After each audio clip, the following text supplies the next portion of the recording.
Students, आज हम class 11 business studies में पढ़ेंगे मीनिंग ऑफ बिजनेस, जो कि हमारे चैप्टर फर्स्ट में है। बिजनेस का मीनिंग क्या होती है? अगर हम नैरो सेंस में देखेंगे तो business will be treated as a purchase और सेल ऑफ थिंग्स। किसी भी चीज़ को खरीदना और बेचना बिजनेस है। लेकिन हम ब्रॉडर सेंस में देखेंगे तो business is a sum total of all the activities which start right from production of goods and services down to the task of taking them to the consumers. अगर हम broader sense में देखेंगे तो business एक sum total है सब activities का, जो कि उसको बनाने से लेके, उसके प्रोडक्शन से लेके उसको बेचने तक होता है। और इसमें बहुत सारी एक्टिविटीज़ बाकी सब भी आती है, जैसे कम्युनिकेशन, जो हम आपस में बात कर रहे हैं, इंश्योरेंस कि अगर कोई प्रॉब्लम हो जाए, कोई लॉस हो जाए तो उसका कंपनसेशन मिल जाए, स्टोरेज उसको रखने के लिए कैसे क्या है, और बैंकिंग मीन्स कि पैसे के लिए कोई कमी आ गई तो बैंक का यूज़ किया, बैंक की मदद ली जाती है। इसके बाद हमारा डेफिनेशन ऑफ बिजनेस। तो इसमें पहले डेफिनेशन जो है वो WR स्पिगल ने कहा था। उन्होंने कहा है कि all the activities included in the production and sale of goods and services में be classified as business activities. उन्होंने कहा है वो सब एक्टिविटीज़ जो कि प्रोडक्शन और सेल में यूज़ हुआ है गुड्स और सर्विसेज के, वो सब हमारे बिजनेस एक्टिविटीज़ में आते हैं। इसके बाद LH हेनी ने कहा है बिजनेस में be defined as human activity directed towards producing और एक्वायरिंग वेल्थ थ्रू बाइंग और सेलिंग गुड्स।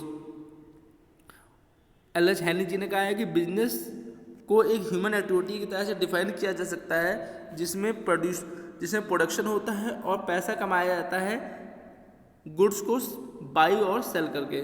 इसके बाद हमारा है कैरेक्टरिस्टिक्स ऑफ बिजनेस की कैरेक्टरिस्टिक्स क्या है। तो इसमें पहला क्या है, हमारे कुछ कैरेक्टरिस्टिक दिए। इसमें पहला है इकोनॉमिक एक्टिविटी। बिजनेस जो है वो एक इकोनॉमिक एक्टिविटी है। मतलब इकोनॉमिक एक्टिविटी हमने पहले ही आपको समझाया था कि मनी रिलेटेड एक्टिविटीज़, जिसमें हमको पैसा मिल रहा है, जिसमें कहीं पैसा कमाया जा रहा है, उसको बोलते हैं इकोनॉमिक एक्टिविटी।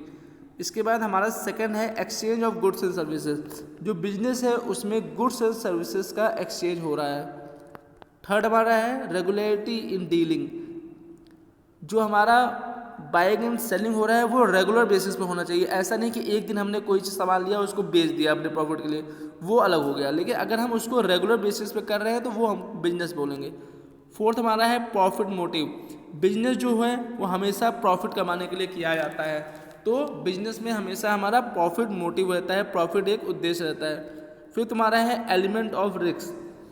बिजनेस में हमारे रिस्क भी बहुत सारे होते हैं, जैसे कोई सामान हमने स्टॉक मेंटेन कर लिया, अपने गोडाउन में रख लिया, और उसके बाद मान लीजिए उसमें कोई लॉस हो गया, कोई प्रॉब्लम हो गई, इलेक्ट्रिकल आइटम है कुछ ख़राब हो गया, डिस्ट्रॉय हो गया, तो उसमें रिस्क भी रहेगा।